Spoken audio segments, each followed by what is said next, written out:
Olá, meus irmãos, mais uma vez estamos aqui para estudar a lição número 9, Os Batistas em Minas Gerais. Lição 9 da revista Bases Bíblicas da Convenção Batista Mineira, nova revista que será estudada no ano de 2021.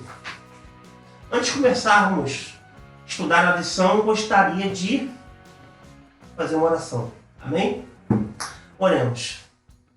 Pai, obrigado, Senhor, pela tua misericórdia, por estar conosco, Senhor, por nos abençoar, por permitir que pessoas tão abençoadas, tão ungidas, Senhor, pudessem chegar na nossa região, na Zona da Mata, principalmente pelo estado do Rio de Janeiro, em sua capital, a Guanabara.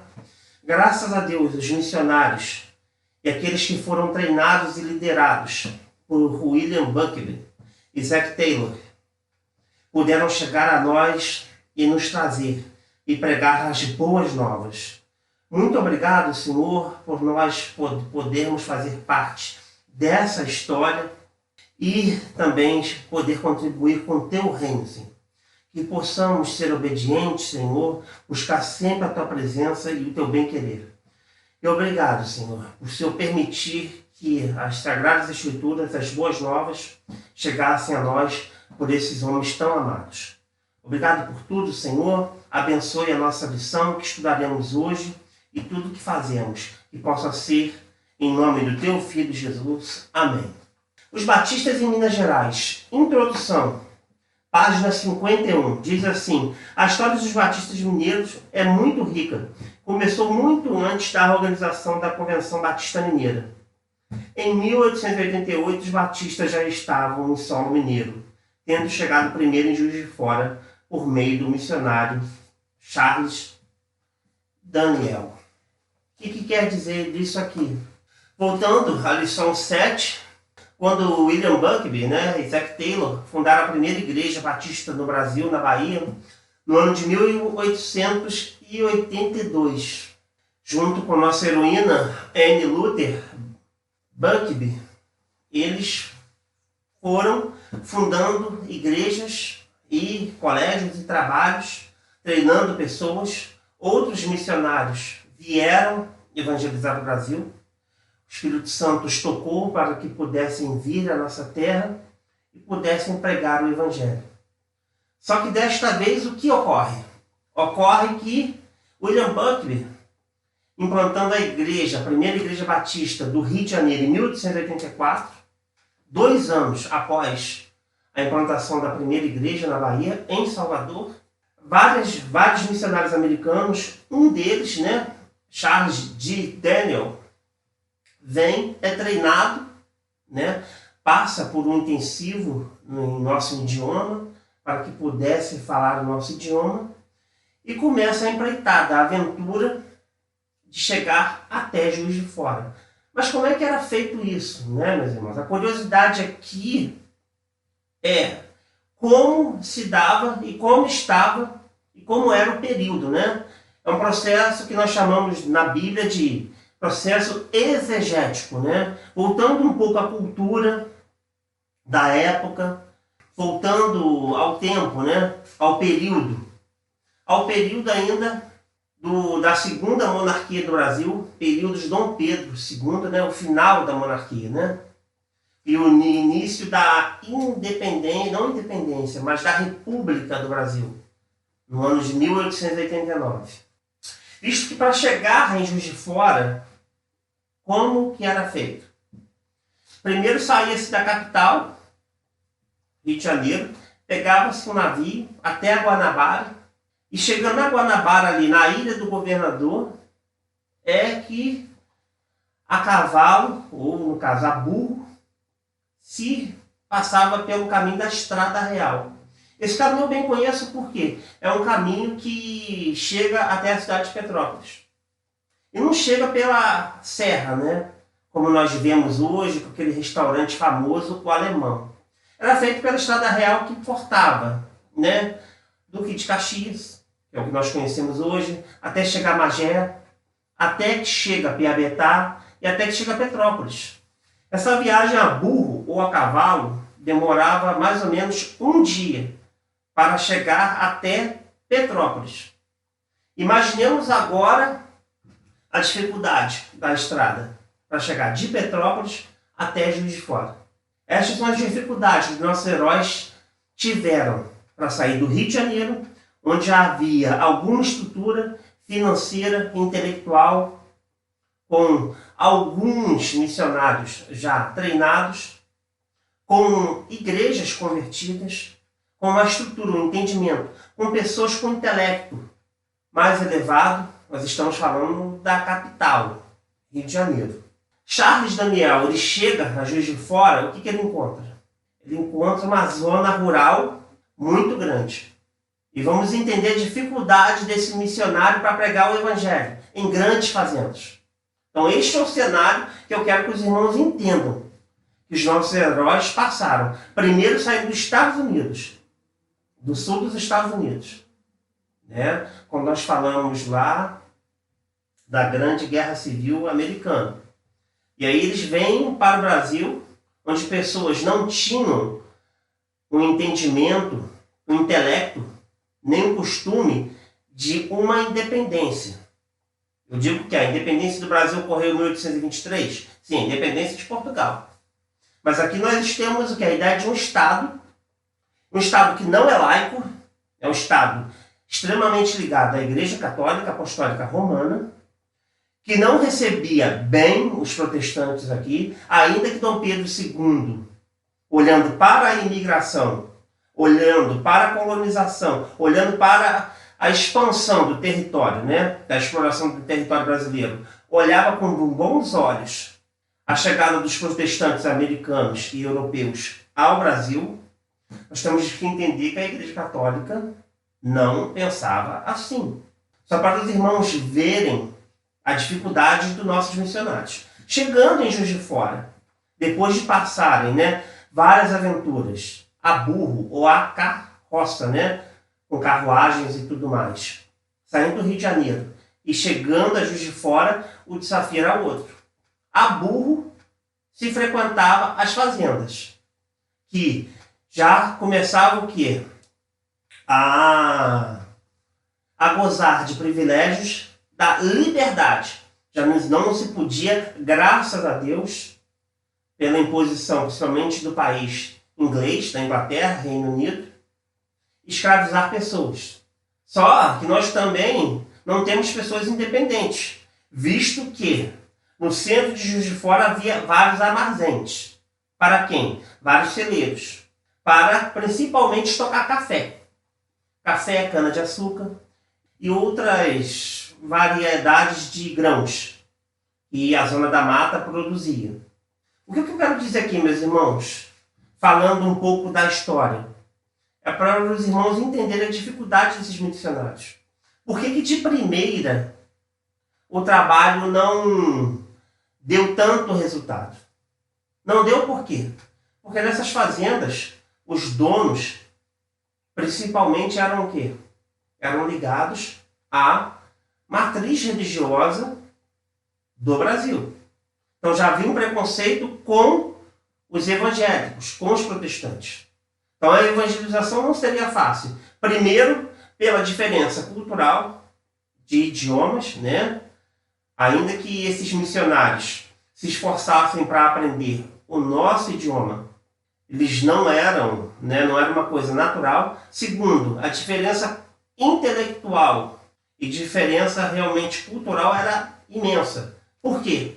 Geralmente se tratava de pessoas analfabetas que recebiam o evangelho e precisavam da interpretação bíblica, da hermenêutica daqueles, da pregação expositiva daqueles que pregavam.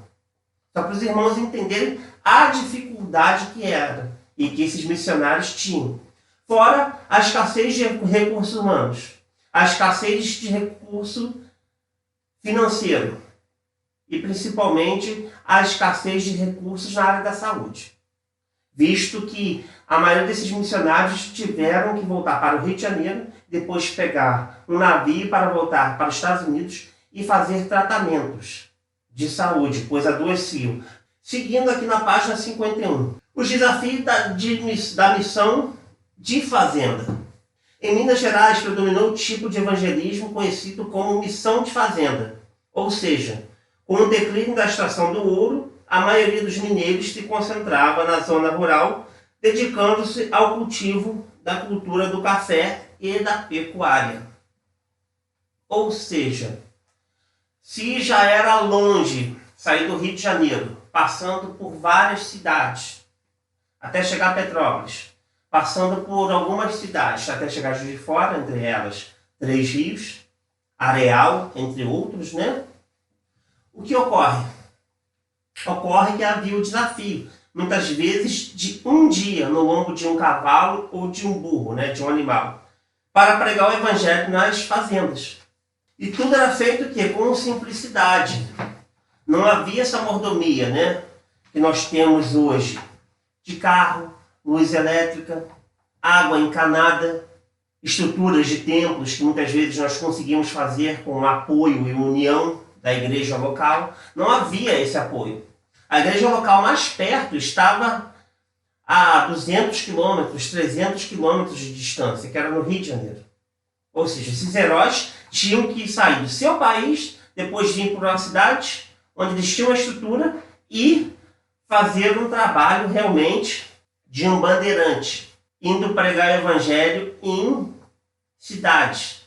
E aqui, especificamente na zona da mata, o que ocorre? Ocorre que a distância das fazendas, né, quando nós nos afastamos, um exemplo muito claro disso é a Fazenda São Mateus, indo ali para Belmiro Braga.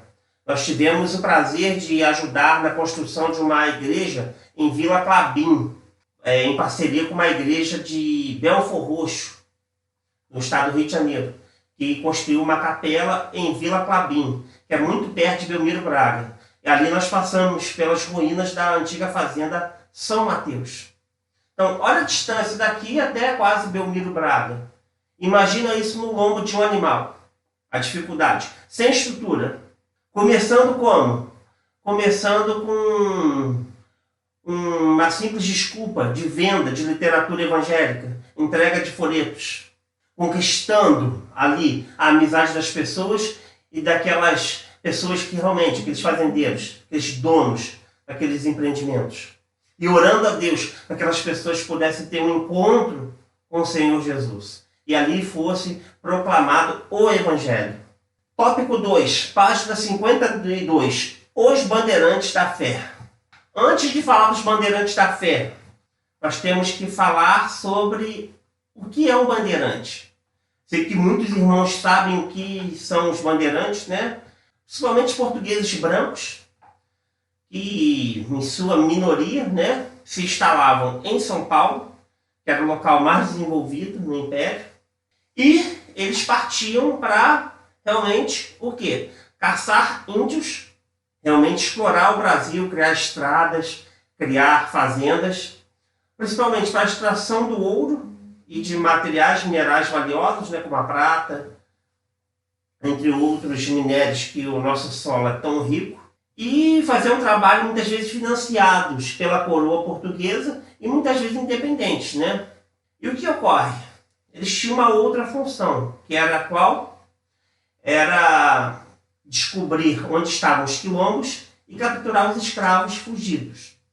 Estes eram os bandeirantes que muito nos ajudaram no conhecimento e exploração do nosso Brasil, que nós conhecemos hoje, mas são pessoas também repugnantes. Pessoas que realmente, como o bandeirante muito famoso em São Paulo, para me fugir o nome, que invadiu o Quilombo dos Palmares e chegou a matar Zumbi, né? Que é o nosso grande personagem da consciência negra do Brasil. Só para nós vermos realmente quem eram esses bandeirantes. Só uma breve introdução. Ao contrário desses bandeirantes, nós temos os bandeirantes da fé. Quem eram esses bandeirantes da fé? Eram realmente esses missionários que eram treinados e no início por William Buck Bugbee, o nosso herói, e pessoas que realmente largavam sua vida e iam adentrando no interior do nosso Brasil. Aqui no nosso caso, chegando em Minas Gerais, pelo estado do Rio, chegando a Juiz de Fora. Estes são os nossos bandeirantes da fé, que eles vêm fazer o quê? Fazer um reconhecimento, obter um conhecimento e fazer um mapeamento desse território, para que futuras cruzadas evangelísticas e implantação de igrejas pudessem ser feitas. Ao contrário da exploração do ouro e da prata ou outros minérios, ou captura de índios e escravos, os nossos bandeirantes aqui eles faziam o contrário.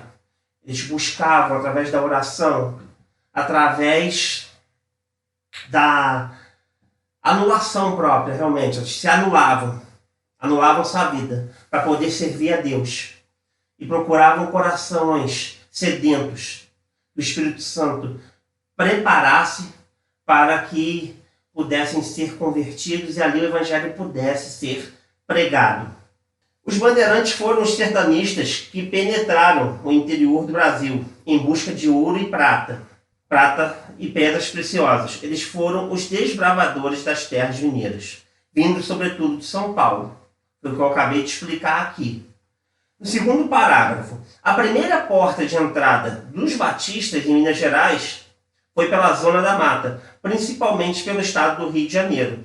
A primeira missão teve como alvo a cidade de Juiz de Fora, onde foi organizada uma frente missionária em 1888, liderada pelo missionário Charles G. Daniel.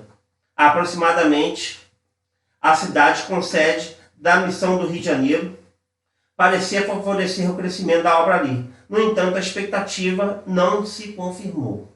Tá? O que eu quero dizer aqui, depois de falar todas as dificuldades culturais e históricas aqui, logística, transporte, entre outras coisas, falta de recursos financeiros e humanos, isso foi o que realmente ocasionou aqui o fracasso. O fracasso aqui o quê? De se estabelecer a igreja. A igreja foi criada na casa desse missionário, 4 pessoas se converteram, ali foram batizadas e receberam a palavra de Deus, as boas novas. Só que houve o quê? Houve um problema muito sério, principalmente a febre amarela, que fez com que nossos missionários americanos abandonassem o campo, certo? Ainda que eles procurassem vencer a barreira cultural e toda a falta de estrutura, né? Isso nos traz uma lição e uma reflexão, uma aplicação para a nossa vida. Nós que reclamamos de fazer atividades em prol do reino no nosso sábado, em nosso domingo, dando desculpas que nós precisamos descansar. Aqui essas pessoas dedicavam a vida, o ano todo a Deus. Saíram percorrendo grandes distâncias para alcançar, através do evangelho, o coração das pessoas. Aqueles que fossem alcançados.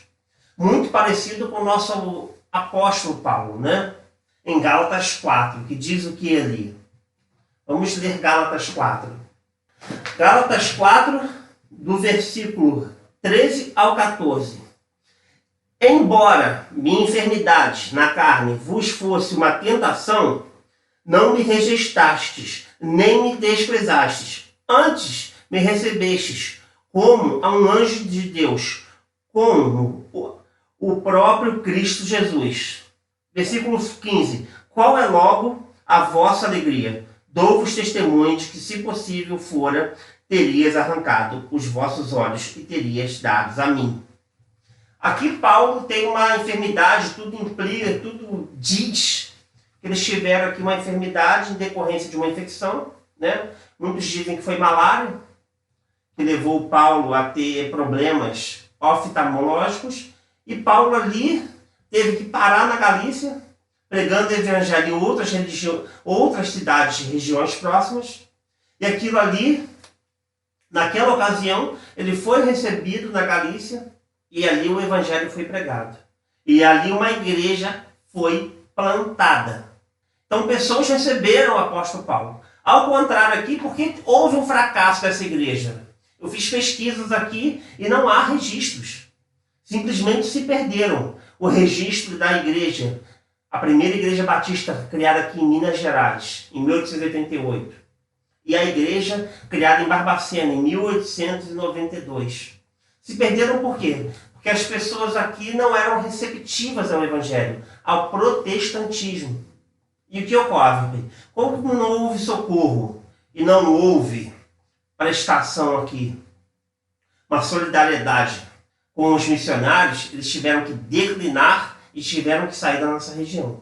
Outro problema grave foi a criação de Belo Horizonte, a capital, em 1897, onde vários irmãos que se converteram fizeram o quê? Foram para a capital. O que ocorre?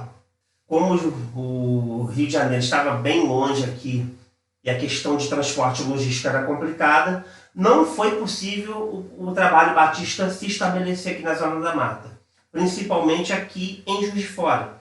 Somente na década de 50 é que foi realmente comprado um terreno, onde nós conhecemos ali, na rua Catarina de Castro, perto do Morro da Glória, onde há o templo, né, antigo da primeira igreja batista de Juiz de Fora. E o pastor que nós lembramos muito, né, que fez parte da nossa história, alguém que nós amamos muito, Romilton Garcia Brasil, aquele homem de Deus que veio para Juiz de Fora, pastoreou a primeira igreja, plantou muitas igrejas aqui em Juiz de Fora, inclusive a parceria da Convenção Batista Mineira com os americanos, né, pastor Franklin, e a primeira igreja batista, através do pastor Milton Garcia Brasil, que fundou e implantou a igreja aqui, a nossa igreja, saudosa Igreja Batista da Vitória. Então, para as pessoas que reclamam, que não têm tempo para fazer o trabalho, ou que precisam de descanso e lazer, serve a lição desses bandeirantes que largaram suas vidas e muitas vezes o seu país para fazer o quê? Para pregar o Evangelho no Brasil. Então nós vemos aqui que os batistas cariocas, né, muito nos ajudaram, ao contrário do que acontece no sul de Minas Gerais, né? Existem ali 100 cidades que não têm trabalho batista. Parece que os batistas em São Paulo ali não estão muito animados a nos ajudar, a Convenção Batista Mineira a plantar igrejas no sul de Minas Gerais. Visto que 302 cidades em Minas Gerais não possuem o trabalho batista. Dessas 302, 100 ao menos estão no sul de Minas Gerais. Então nós precisamos aí dos nossos irmãos batistas paulistas, né? Vamos orar para que haja um despertamento e eles possam nos ajudar aqui e que nós possamos olhar aquela região com muito carinho.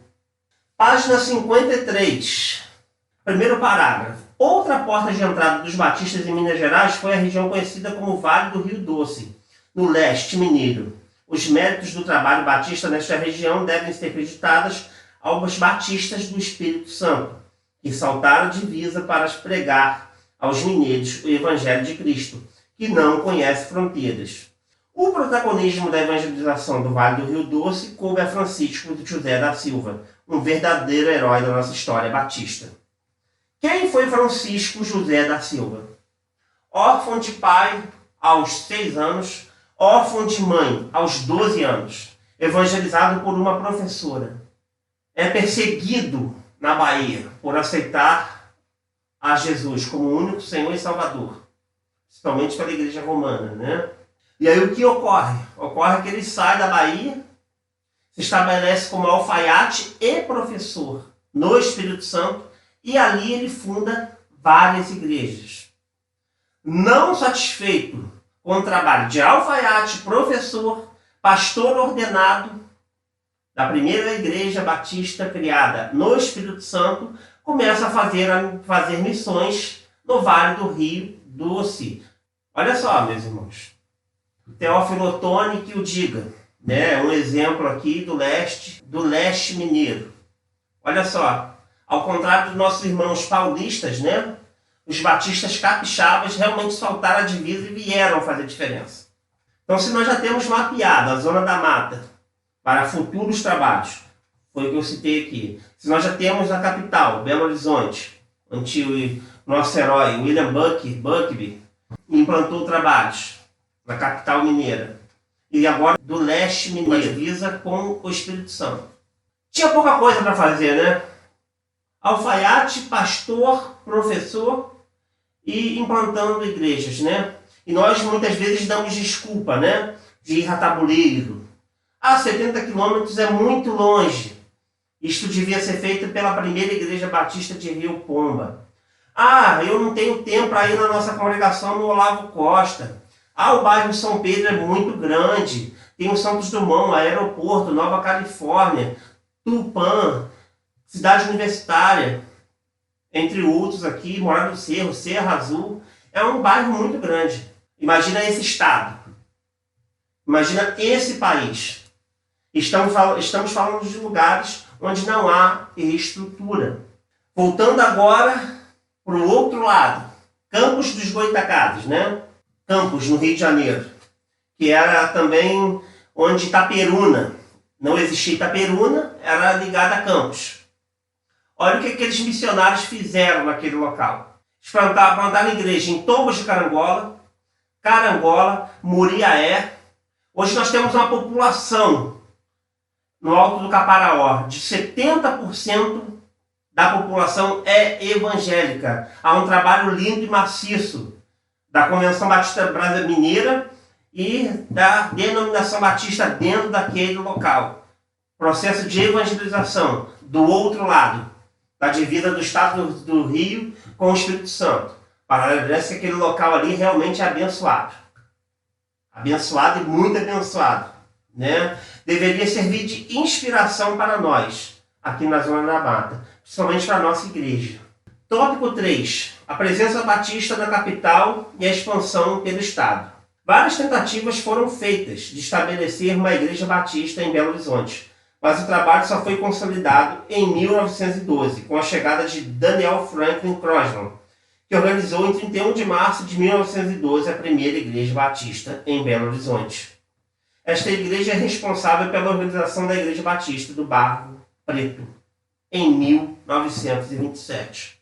Eu tive o prazer, meus irmãos, de estar com o pastor dessa igreja, a Igreja Batista do Barro Preto, que tem cerca de 1.300 membros e 10 congregações.